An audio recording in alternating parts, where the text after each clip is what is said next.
I've always associated my birthday with that depressing time of the year where a cozy autumn turns into an early winter decay, where colorful leaves die, leaving a withered brown shell behind. Still, people are expected to celebrate their birthdays. It's strange if one doesn't. Well, I don't. My fiancée recently asked me why I never celebrate my birthday, and it's a hard one to explain. When you've been through something so traumatic, everything sort of brings you back to that moment, one way or the other. And while I would love to tell her about it, I don't think I can without sounding like a maniac. I thought I would start by just telling my story anonymously and sort of go from there. It was the year I turned 13. Since You've Been Gone was blasting on the radio every hour of the day. My friends and I were quoting How I Met Your Mother religiously. It was a good time to be a kid. Since my birthday was in the middle of the school week, my big birthday plans were postponed until the upcoming weekend. Still, I couldn't complain. Birthday cake on a Tuesday didn't sound all that bad. I got home, had a small celebration with my parents, and opened a few presents. 2 new games for my PlayStation 2. Score. I finished up my homework and browsed the net for a few hours ahead of my scheduled bedtime when there was a knock at the door. We rarely had visitors, so to have someone knocking at our door at 10 p.m. was unusual, to say the least. My parents had already opened the door by the time I was halfway down the stairs. There was a man in a fancy jacket with a clipboard standing outside, along with 2 armed guards. I sort of fell into the middle of the conversation. So we need you to sign the consent form, and we'll get started, the clipboard man said. Any questions? This can't be legal, my mom said. On what kind of authority are you? Madam, this is an emergency. We've been authorized to bring anyone and everyone if need be, but I promise you it will be a less pleasant experience than what you could have achieved here in the comfort of your own home. As the discussion continued, the armed men pushed into the house. They had a sort of checklist they were going through, asking questions as they poked and prodded. Someone mentioned a satellite phone, which we didn't have. I hurried back upstairs. From my window, I could see them putting wheel locks on our car. They were testing some sort of electrical equipment too. And as they did, I could see the internet connection of my computer disappear. My cell phone lost all bars, and while I didn't check, I suspected they had done something to our landline as well. They were isolating us, putting us under some sort of lockdown. I still didn't have the slightest idea of who these people were. There were no patches, badges, ranks, or symbols. Just a bunch of serious-looking men in windbreakers with visible gun holsters. After a few minutes, one of the men entered my room. My parents were worried sick, but were told to wait outside. The man was about 6'4" and had the look of someone who could kill me with his bare teeth, if need be. Without a word, he started to go through my things. You got any walkie-talkies? He asked. Any radio science projects? Something like that? Nope, I said, shaking my head. I got a PlayStation 2. That can go online, right? I never got the chance to answer before my mom added. We don't let him play online games, she said. It can't do that. As if to make sure, he pulled the power cable and dropped it in a sealed bag, along with various knickknacks and keys they had collected. They weren't taking any chances, and I wasn't playing my new games anytime soon, it seemed. As they finished their impromptu house inspection, we were asked to gather downstairs. The fancy man with the clipboard cleared his throat, and the room fell deathly silent. Even my dad, who was usually a very assertive man, didn't have much to add to the conversation. That's how you knew it was serious. For 72 hours, this and surrounding neighborhoods are under lockdown, the man explained. There is a localized problem related to a recent geological event which has caused some unexpected issues. I'm sure you've noticed some minor oddities as of late. Like what? My dad added. Milk turning sour, house plants getting a strange color tint, swarms of frogs cluttering the roads. My parents said nothing, but they nodded. Perhaps they had seen something I hadn't. The man put down his clipboard as he explained, calmly. You have been exposed to something akin of a chemical. It reacts violently to the release of certain hormones which are associated with deep REM sleep. To ensure your safety, we are currently enforcing a temporary 72-hour ban on sleep. Excuse me? My dad took a step forward, but one of the armed men responded in kind. They both stopped before it had the chance to escalate.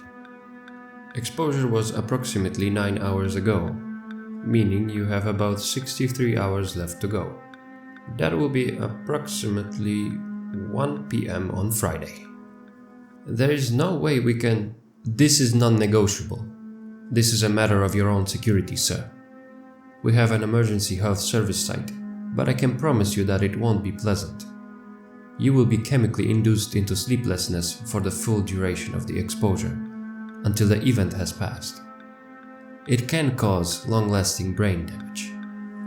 We were handed a folder each, explaining our responsibilities and rights. An unmarked red folder with 3 papers. One explaining their right to force this upon us. Another explaining that we had already signed the consent papers. And the third one was a form explaining exactly when we could go to sleep. There was also an inventory form explaining the items we were to have returned at the end of the containment. They left a box of 50 glass vials, some kind of 4-hour booster shots. The man explained how underage children were not to take more than one every 7 hours, and that my mother, if pregnant, shouldn't take any at all. Luckily, my mom wasn't pregnant. I'm an only child.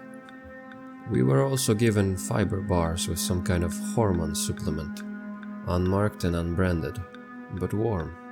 Maybe they were made recently. The packaging was sloppy at best. The fancy man was trying his best to explain, and I could see my parents were eager to listen, but I barely understood half of it. Instead, I looked at the armed guards. They looked exhausted. Maybe they too weren't allowed to sleep. One of them had his mouth open and almost drooled, blinking one eye at a time. I could have sworn he nodded off for a second, which prompted him to take a walk outside. I don't know if we can do this, my mother complained. It's a lot to ask. We've only just... If at any point you can't do this, you need to call this number. It's the only number that works, the man said, pointing to the final line on the final page of the folder. If someone falls asleep and can be awakened within a few minutes, they are in terrible danger. If that happens, try to keep them awake by any means until we can get here to pick them up. And then they'll be taken to our site in Mankato, where they'll be chemically induced to stay awake. So what happens exactly if someone doesn't make it? My mom asked. If we all just fall asleep? The man shook his head, tapping the clipboard with his pen. They will most probably die. Others might too. While they went into the kitchen to explain the details, the angry-looking guard approached me with the sealed bag, handing me back my PlayStation 2 power cable. He gave me a pat on the shoulder. I checked with the tech team, he said. You're good to go. And happy birthday, kid. I had almost forgotten that it was my birthday. I appreciated the gesture, but I just couldn't bring myself to smile. I had too many questions bubbling in the back of my head, and I was too afraid to speak. They probably talked for another 20 minutes or so before the man left, leaving my parents and I alone in the kitchen. My mother was smoking under the kitchen fan. I had only seen her smoke 2 times. Once when she lost her job and another when her father got sick. Smoking in the kitchen was a surefire way to tell something was wrong. Dad was sitting with his arms crossed, looking at the box of booster shots. "This is not a joke," my dad finally said. "This is very serious. We're all gonna need to help each other to get through this." Mom said nothing, but I could see her hands trembling. She had been crying. She was shaking so much that the ash from her cigarette didn't reach the ashtray. It just plopped down on the stove. "We can't be alone," Dad continued. "We're gonna do our best to keep busy. You can play as many games as you want, but you can't fall asleep." "They gave back my power cable," I said. "Does that mean it's okay for me to use the PlayStation?" "It's okay," Mom coughed. "It's okay, honey. Play your games." For those first few hours, I didn't understand what the big deal was. No more school for the rest of the week, no bedtime, and unlimited screen time. That didn't sound too bad. I gamed late into the night. Sly 2 and Ratchet and Clank were on the menu, and I had a blast. I got some snacks, along with one of those fiber bars. They tasted like twigs and raisins, but it made my brain calm. Not tired, but it made it easier to focus. It also made it harder to shut my eyes, making my eyelids itch. All lights in the house were kept on all throughout the night. Mom and Dad kept playing music on the downstairs stereo, and they desperately tried to keep me engaged. I was engaged enough just playing video games, so I think it was more for their benefit rather than mine. At 5 a.m. Dad took his first booster shot. I could hear it all the way from the upstairs. He was cussing pretty hard. Apparently those things tasted like a mix of stale rice and death. Mom took her first boost about half an hour later, but she mixed it with orange juice. Apparently that helped. By 7 a.m. even I was feeling it. I had never been up all night playing games like that on a school day before. Sure, I had pulled all-nighters with my friends, but it was usually something we prepared for. So by early morning, I could feel myself nodding off. My parents were checking in on me every now and then, and decided to act. We were having a family breakfast, pretending as if we had already slept. "You're always cranky in the morning," Mom said. "Try to imagine this is just that, another cranky morning." I knew for a fact that they had slipped one of the boosters into my cereal.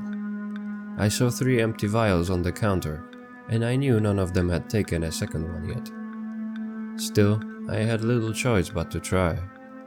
We weren't even halfway through the containment yet.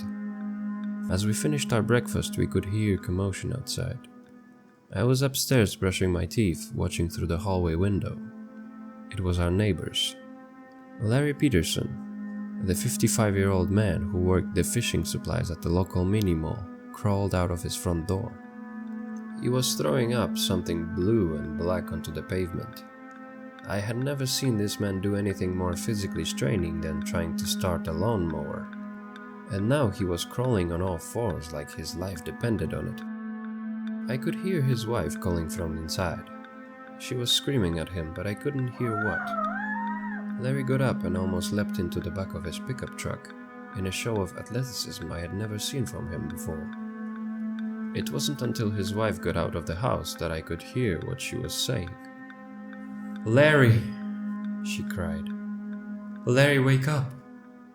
I saw Larry Peterson grab a wrench, get out of the truck and grab his wife by the hair. Suddenly, a hand covered my eyes as my father dragged me away from the window. I could hear a scream turn into gurgle, followed by a hearty laugh, one I had heard 1,000 times before. The same kind of laugh Larry Peterson would chuckle up whenever my dad tried to pull off a bad pun. My mind painted me a picture of what had happened, and it wasn't pretty. My dad spun me around and stared into my eyes. I could tell he wasn't himself. There were lines across his face that I hadn't seen before. "Stay with me and Mom," he said. "Don't look outside, people are getting sick." "Are we getting sick, Dad?" I asked, a yawn escaping me. He shook me a little, as if to make sure I was paying attention. "We'll be fine," he said. "It's just a matter of time, but I don't want you to see people getting hurt. Larry isn't feeling well." There was a knock on the front door. Dad took point as Mom hid in the bedroom. I remember standing on top of the stairs looking over the railing up to the floor below. There was a violent, angry pounding on the door. Larry Peterson's soft chuckle coming from the other side. He didn't say anything. He just pounded on the door with his wrench, laughing as he tried to get in. He went around the house, rattling our windows. He didn't get far before we could hear a car roll up. There was a popping sound, but not like a gunshot. I think they tased him. By the time I could hear Larry Peterson get dragged off, my mom had come upstairs with a smile taped to her face, asking me to show her how far I had gotten in my fancy new video game. She was clearly trying to keep me distracted, but I didn't mind. At that point, I wanted desperately to be distracted. I could imagine Larry Peterson on the other side of the front door, his white t-shirt stained with that strange black and blue goo he had thrown up, wielding that wrench with a manic grip. The thing was as large as my arm, and solid metal. I had never considered it a weapon, but thinking about it made my blood run cold. Had he really killed Mrs. Peterson? Why? Mom and I spent the next few hours playing video games. We also made a plan. We went through our old DVDs and decided on a watching schedule. She had originally planned a walk, but now we weren't to leave the house. She didn't want to say why, but I had the feeling that there was something outside the Petersons' house that she didn't want me to see. Bloodstains, maybe. I was too afraid to find out. My parents tried their best to keep the mood up, but I could tell it was getting to them. My dad was mostly just standing there, leaning against the door, staring straight ahead like in a trance. Mom tried to occupy herself by playing games and watching DVDs with me, but she was counting the minutes until she could get her next booster shot. I wasn't eager to take one. They made my stomach all queasy.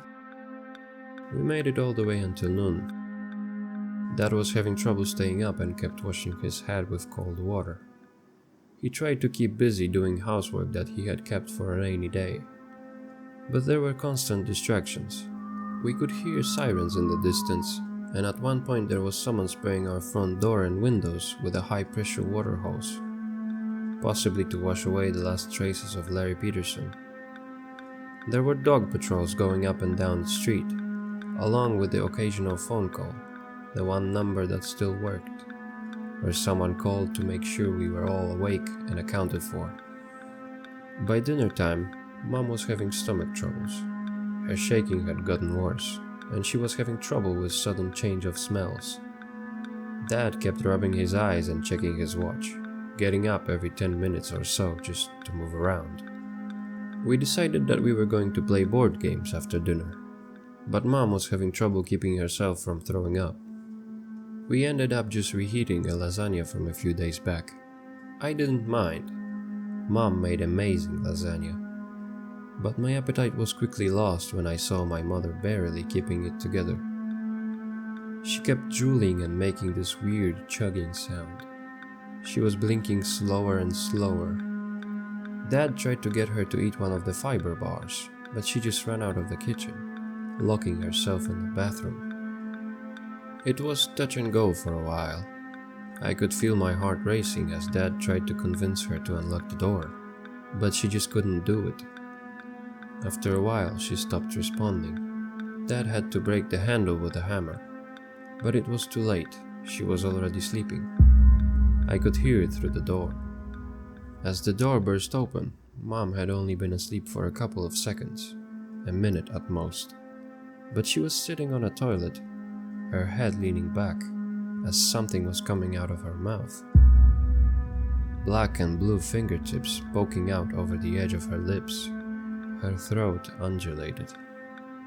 The moment Dad grabbed her, she tipped her head forward, coughing. Dad washed her face in the sink, while yelling at me to wait in the other room. For a few minutes, I was just sitting there, ready to run or hide. It might have been too late, I figured. She could have already been affected, like Larry Peterson. I could hear them arguing in the other room, and as their voices went from angry to desperate to sad, I didn't know what to do. When they finally returned, they sat me down to explain that we were going to be fine, that we were almost halfway through, and that we were in a home stretch. They were so kind, warm, and careful in the way they explained it. But my mind was 1,000 miles away. I had trouble focusing, and all I could think about was the strange noise I kept hearing in the background. Something outside. Dad was halfway through explaining how we weren't going to lock our bathroom doors anymore, when something in me screamed at me to react. It was just a slight click, but it was clear as day. Maybe it was those booster shots, but I kept hyper-focusing on little details rather than big picture stuff, like an actual conversation taking place in front of me. I closed my eyes, and no less than a second later, there was a loud bang. Someone was shooting at us. It was only a couple of shots, but we dropped to the ground. One shot got lodged in the front door, while the other cracked the kitchen window. There were loud voices outside, laughing hysterically. They were talking, but barely making any sense. One of them sounded like she was trying to talk with a food in her mouth. Mom and Dad kept quiet as 2 more shots popped off. One of them hit in the kitchen light. With an electric spark, it gave out, blacking out most of the kitchen. I could hear someone running and laughing as they continued down the street. In the distance, there was more gunfire. Maybe someone responding in kind. "We can't stay here," Mom whispered. "We gotta call them. You wanna go to where they put Larry?" Dad answered. "To be in a hospital full of these people? They're shooting at us. We can't just..." Mom quieted down and looked at me. She and Dad excused themselves to talk in private while I was asked to move upstairs. I was to stay away from windows and I couldn't sit or lie down. They would be up to check on me in a bit. But of course I was too curious. While still hearing them argue downstairs, I checked an upstairs window. I could see pretty far down the street, and in the distance I could make out a car stalling on the side of the road. The headlights were still on, but it was surrounded by at least 6 people. 2 of them were dressed like the armed guards we had seen earlier. It took me a while to realize there was an old man sitting in the car. I had seen him around a couple of times, but I didn't know his name. The surrounding people were trying to crack the car windows with various weapons. Tire irons, bricks, hammers, lead pipes, whatever they could get their hands on. It didn't take them long to break through. They reached in to pull the man out. It was too far off for me to hear his screams, but I could vaguely see what they were doing. They held him down and covered his face with their hands. His eyes, his mouth, his ears, leaving only his nose to breathe through. Then they just sat there. It took me a moment to realize what they were doing. They were forcing him to sleep. After a few minutes, they let go of him. The old man slowly stood up, leaned against his car, and started to dry heave. After a while, the same blue and black goo that I had seen from Larry Peterson started pouring out of his mouth, stopping only as he coughed up some kind of clot that could barely fit in his mouth. A clot that moved. As he straightened his back, he looked at the strange group, and they walked down the street together. Some jogged, some sprinted. One of them crawled, but it looked like he held onto something with his teeth. Either that, or something was coming out of his mouth. Something long. As they hurried down the street, I could hear more gunfire. In the distance, coming from another way, I could see another group of people, at least a dozen, but heading in another direction. Roaming gangs of sleep-deprived sick people. God knows how this thing affected them long term. When my parents were done discussing, they sat me down to explain that we were going to stay indoors and keep away from the windows, just in case. We were locking all doors and windows, closing all curtains, and not playing anything louder than necessary. We were to draw as little attention as possible. Of course, I agreed. What choice did I have? That night I could tell things were deteriorating. Dad almost took a double dose of booster shots as he forgot he had taken the first one, but Mom stopped him. There were no phone calls coming in. They had stopped checking in on us. Mom even tried calling, but the line had been disconnected. The gunfire outside was further away, but more frequent. We could hear cars honking, but no sirens. Then there were fires, at least 2, somewhere downtown.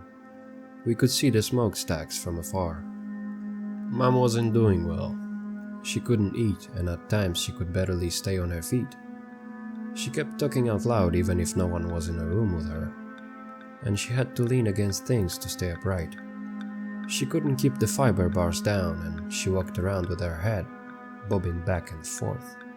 Dad tried his best to keep her active, but he was having trouble as well. No matter how many cold splashes he took to his face, he just couldn't stay attentive. I wasn't doing well either, but nowhere near as bad. I still had my appetite, and I took my booster shots, but I could feel the side effects. My hands kept shaking and I had a nasty headache. There were these pinches down on my neck like someone was shocking me with a wet battery. I would imagine things moving just outside my vision. I kept turning around to look at the windows as I had started to hallucinate that they were screens. By morning there was a new problem. Both the power and the water had been cut. There was a small lake a short walk from the house, and we had no choice but to try and get some water by hand. We had some drinking water stocked in the kitchen, but we needed some for the bathroom. Mom volunteered to go, but that was out of the question. She could barely stand or make a coherent sentence. There was no discussion. Dad had to do it. We watched him from one of the upstairs windows. The sun had just risen, bathing the withering landscape in long, sharp shadow and a sickly bright glow. Mom was just staring blankly ahead, as if trying to remember what was so important. Isn't it your birthday soon?" she said out loud. "That was Tuesday," I responded. Did you wish for you to get older?" she asked. I wish for that. I want you to be able to get older." She looked at me and laughed maniacally. She blinked one eye at a time, her left eye lingering a little longer than her right. Her eyes were sunken and dark, and she kept going cross-eyed. I think she meant well, but that look she gave me was nothing short of terrifying. It was like she had been reduced to her most basic self. My mom was still in there somewhere, but most of it was just gone. After about an hour, I spotted Dad coming back. Mom and I were both relieved, but it didn't last long. I noticed he wasn't carrying any water. Moments later, I could see he wasn't alone. There were about 24 more people coming with him. Mom didn't seem to react. She just looked out the window and nodded to herself. For a moment, she was almost falling asleep standing up, her mouth moving up and down on its own, like a bass out of water. I could see something moving in her throat. I shook her, and in a moment of clarity she looked out the window again. As I heard something pound against the door downstairs, Mom pushed me into the closet. She ran downstairs to get the remaining booster shots and dropped it all on me, along with her wristwatch and a couple of fiber bars. "Someone will come get you," she said. Just wait and stay awake. I'll try to think of something." I didn't have time to protest before she slammed the closet shut. I could hear a key slide into the lock downstairs. Dad may have forgotten something about who he was, but he hadn't forgotten how to use the house keys. I just sat there in the dark, listening, I curled up into a ball, but I didn't want to get too comfortable. I could hear furniture being turned over, unfamiliar voices yelling obscenities or incoherent nonsense. A fight broke out, and I could hear someone throwing something. Another person ran up the stairs into the bathroom, repeatedly kicking the bathtub. A woman screamed, then a man. There was a gunshot, followed by a window being broken. I could hear a muffled scream as if someone was held down, maybe like they did with the old man outside the night before. I must have sat there for hours. In the dark it was hard to tell if my eyes were open or not. I couldn't tell if I was really hearing something outside or it was just me imagining it. I could hear voices and whispers, but they didn't seem to make sense. Sometimes I imagined them standing just outside my door, asking me for cheat codes for the games I had played. All I had to keep my waning sanity company was my mom's wristwatch, and I could barely make it out. Time passed so strangely. I could be wrapped in a thought for what felt like hours, but only minutes passed. Then I would catch myself staring straight ahead, and 2 hours could disappear. I kept repeating the next scheduled hour for the booster shot like a mantra. But things were getting stranger. The clock would go backwards. I would imagine someone sitting across from me, a pair of white eyes staring back at me from the dark. There were little voices telling me to go to sleep, and I found myself nodding off. I could feel something moving in me, like a hand trying to fit into a glove. I finally gave up and got out of the closet. I could barely stand as I dragged the booster shots and fiber bars along in a plastic bag. I didn't care if there was anyone downstairs. I needed to see something. I needed light or some kind of stimuli. The whole house was trashed. Every piece of furniture was broken. Every light smashed. There was a blood spatter on the walls, and the front door was hanging on a single hinge. Every window was smashed, and our picture frames had been thrown across the room like ninja stars. But the strangest thing was an acrid smell coming from the kitchen. At first I didn't understand what it was. It looked like a person, but there was the wrong number of limbs. After a few seconds of adjustment and trying to force myself to clarity, I realized it was a dead body. A young man with a knife sticking out of his chest, splayed out on the kitchen floor. His jaw was extended and broken on one side. There was a black and blue arm reaching out of his throat, reaching upwards to grab his own head. Something in me stirred. Something in me didn't like what I was looking at, and I wasn't sure if it was me or something else. I tried to push it down with a fiber bar, which strangely worked. I made my way outside in a daze. I didn't know what to do. Part of me wanted to find my parents. Another part of me wanted to get out of town. I wanted to look for a bike, or just start walking, or catch a bus. Of course there were no buses to catch, but my sleep-deprived mind couldn't separate fact from fiction anymore. And that entire night was one long living nightmare. I kept imagining things coming out from the dark. I could hear voices telling me to turn around, to stop, to run, all at once and none at all. I could barely keep my balance, and stopping even for a moment would send me straight to sleep. I had to keep going. I even took an extra booster shot, which just gave me this sharp joint pain and made me sweat. I could tell I had done something stupid.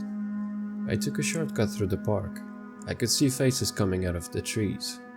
I saw a man lying face down on the gravel path being pulled forward by an arm coming out of his mouth. I saw a man out by the lake, repeatedly slapping his arm against the cold water surface, like a manic child trying to get as high a splash as possible. Some of it was real, some of it wasn't. I couldn't tell which was which. Not anymore. When I finally reached downtown, I saw at least 24 people gathered outside the burning building. All of them with black and blue arms reaching out of their mouths, stretching toward the flames as if slowly wafting air towards them. Like human kelp moving against an invisible current, they leaned back and forth in unison, praising whatever chaos they had caused without a word or sound. And yet, I could hear them, welcoming me, beckoning me, all voices unique, carried to me by an unfelt wind. Come closer. It begged. You belong here. I turned away, and the voices grew louder, desperate, screeching, demanding my attention, my devotion. Some of them coming from outside, some of them coming from the rumble of my stomach. It's already here. It laughed. It will never go away. It will never sleep. It will never stop. Hands reached for me, a face in every window, voices reaching from beneath the concrete, gunfire, broken windows, glass cracking under my rubber boots as I shuffled past burnt-out cars. It was dark, then bright, then dark again, and at some point I succumbed. I felt concrete against my cheek, but I couldn't bring myself to get up. My legs wouldn't move. My eyes wouldn't open. Yes. And the voices laughed. Come to us. Come burn with us. And then, darkness. I don't know how long I was out. Hours, maybe half a day. I woke up to see a man running towards me, asking me if I was okay. A car had pulled over, bathing me in a warm light. By the side of the road, a colony of frogs looked at me. In the distance, my eyes landed on a discolored sunflower. It had turned blue. Strange how you don't notice the most obvious changes until they stare at you in the face. Turns out exposure had happened at least 6 hours earlier than the man with the clipboard had predicted, and I had been awake long enough for most of the effects to pass through my system. I was found unconscious by the side of the highway, about 9 miles from my house. While I did have an uncomfortable dreamless sleep, the effects it had on me were nowhere near as bad as what had happened to most of the neighborhood. I'm sure you've heard of it. Riots, they called it. Just another mess up in a low-income area. I don't even think it reached national news. Some of the people who succumbed to it early got permanent brain damage.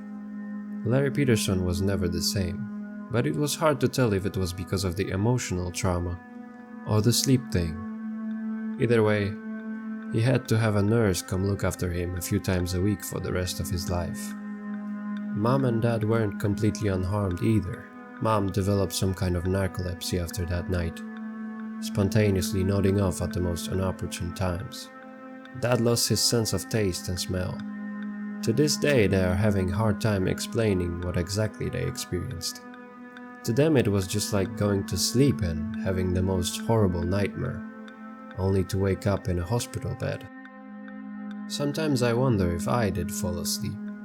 Some of the things I saw were so strange that there was no way to tell if they were real or not. I vividly remember that scene of hands waving back and forth outside that burning building downtown. It had to be real.